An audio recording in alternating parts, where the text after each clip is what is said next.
나 가나안 땅 귀한 성에 들어가려고 내 무거운 짐 벗어버렸네. 죄 중에 다시 방황할 일 전혀 없으니 저 생명 시냇가에 살겠네. 길이 살겠네. 나 길이 살겠네. 저 생명 시냇가에 살겠네. 길이 살겠네. 나 길이 살겠네. 저 생명 시냇가에 살겠네. 아멘. 지난밤 평안하셨습니까? 잘 주무셨습니까? 오늘 아침은 찬송가 246장 나 가나안 땅 귀한 성에 들어가려고 였습니다. 오늘 설교의 제목은 똑같은 시작, 전혀 다른 결말, 똑같은 시작, 전혀 다른 결말입니다. 오늘의 본문 사무엘하 10장은 어제의 본문 사무엘하 9장과 그 시작이 거의 비슷합니다. 내가 요나단으로 말미암아 그 사람에게 은총을 베풀리라. 내가 나하스의 아들 한운에게 은총을 베풀되 그의 아버지가 내게 은총을 베푼 것 같이 하리라. 이처럼 다윗은 요나단의 아들과 나하스의 아들에게 은총을 베풀겠다고 선언합니다. 아마도 이 두 사람은 다윗의 가장 어려웠던 시절, 다윗의 망명 시절에 다윗을 이런 모양 저런 모양으로 도와준 것 같습니다. 다윗이 그 두 사람의 은혜를 잊지 않고 갚으려 한 것입니다. 하지만 그 결과는 완전히 반대입니다. 요나단의 아들 무비보셋은 다윗의 은혜를 잘 받아 누린 반면에 나하스의 아들 한운은 다윗의 은혜를 곡해하고 오해하여 다윗에게 돌이킬 수 없는 치욕을 선사합니다. 4절 말씀, 5절 말씀 읽어보겠습니다. 그래서 한운은 다윗의 신하들을 붙잡아서 그들의 한쪽 수염을 깎고 입은 옷 가운데를 도려내어 양쪽 엉덩이가 드러나게 해서 돌려보냈다. 사람들은 이 일을 다윗에게 알렸다. 조문 사절이 너무나도 수치스러운 일을 당하였으므로 다윗은 사람을 보내어 그들을 맞으며 수염이 다시 자랄 때까지 여리고에 머물러 있다가 수염이 다 자란 다음에 돌아오라고 하였다. 고대 근동 지방에서 남자의 수염은 명예와 권위를 상징하였습니다. 지금도 중동의 많은 사람들이 수염을 기릅니다. 그들에게 수염은 남자로서의 자존심인 것입니다. 따라서 다윗의 신하들의 수염을 깎은 것은 상대방 국가의 국격을 깎아내리는 수치스러운 행동입니다. 또한 그들의 옷은 오늘날 여성들의 원피스처럼 발목까지 길게 내리우는 옷이었습니다. 그런데 암몬 사람들은 이러한 다윗의 신하들의 옷을 잘라 가운데 구멍을 냈습니다. 엉덩이가 보이게 한 것이죠. 속옷을 입지 않는 이스라엘 사람들에게 이러한 행위는 참을 수 없는 모욕이 되었습니다. 즉, 오늘 일어나게 된 암몬과 이스라엘과의 대대적인 전쟁의 원인은 이와 같이 너무나 어이없는 일에서 시작되었다는 것입니다. 선한 의도로 베푼 은혜가 곡해되어 오히려 끔찍한 전쟁으로 이어지게 된 것이지요. 우리도 살다 보면 그럴 때가 있습니다. 선을 행했는데 오히려 그것이 악으로 돌아올 때가 있고 은혜를 베풀었는데 오히려 그것이 원수로 돌아올 때가 있습니다. 그럴 때 우리는 어떻게 해야 될까요? 더 이상 선을 베풀지 말고 더 이상 은혜를 베풀지 말아야 할까요? 물론 인간적으로는 그렇게 하고 싶겠지만 그럼에도 불구하고 우리 그리스도인들은 변함없이 선을 베풀고 변함없이 은혜를 베푸는 사람들이 되어야 할 것입니다. 이런 말이 있지 않습니까? 사랑하라. 한 번도 상처받지 않은 것처럼.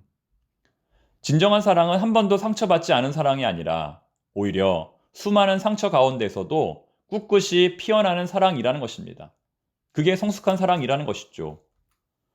누구나 신앙생활을 하다 보면 상처받을 때가 있습니다. 같은 교회 다니지만 그래서 만나면 서로 불편하고 인사하기도 어려울 때가 있습니다. 아니 내가 인사를 해도 상대방이 받지를 않습니다. 그럴 때 어떻게 될까요? 오늘 본문의 내용처럼 모든 문제는 작은 오해에서 시작됨을 우리가 인식해야 됩니다. 그러므로 상대방이 비록 인사를 받지 않더라도 나는 계속 인사를 해야 합니다. 언제까지 될까요? 그분이 인사를 받을 때까지. 1년이고 2년이고 10년이고 계속 인사해야 됩니다. 그래야 문제가 풀립니다.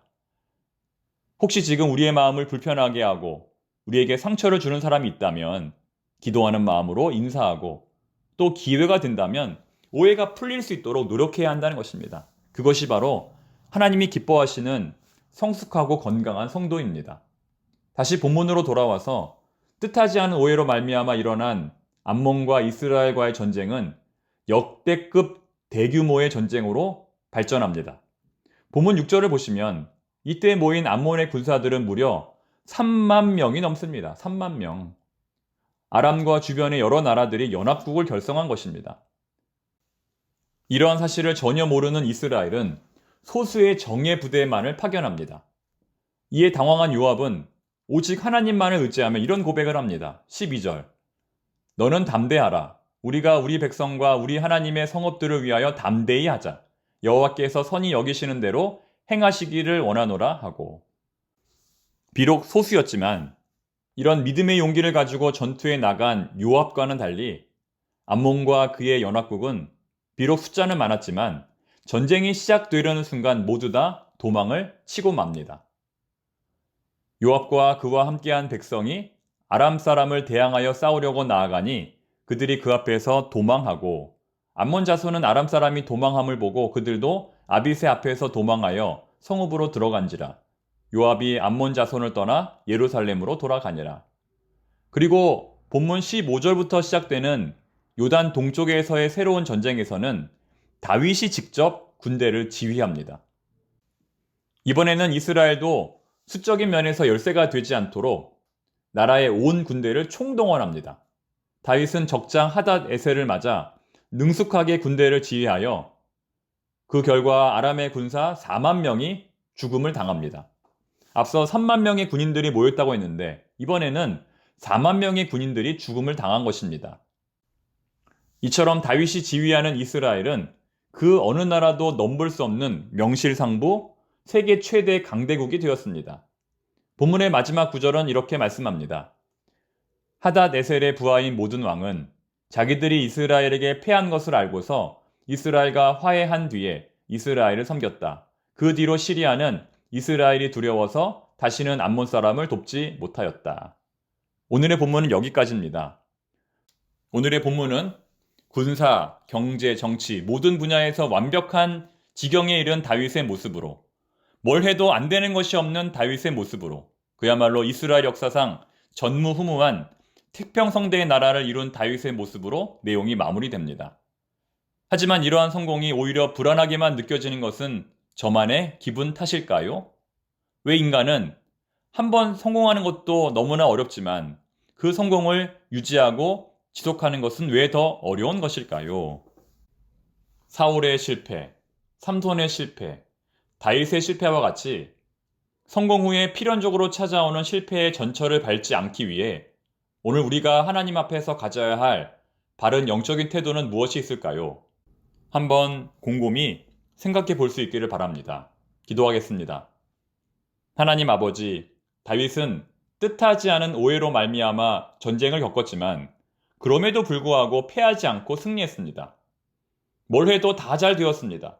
그런데 결국 다윗도 거듭되는 승리와 성공 속에서 피할 수 없는 타락의 길을 걸어갔습니다. 하나님, 오늘 저희들은 어떤 자세와 생각으로 살아야 할까요? 부지 중에 짓는 죄가 없도록 저희들의 마음과 생각을 다스려 주시옵소서. 예수님의 이름으로 기도드립니다. 아멘.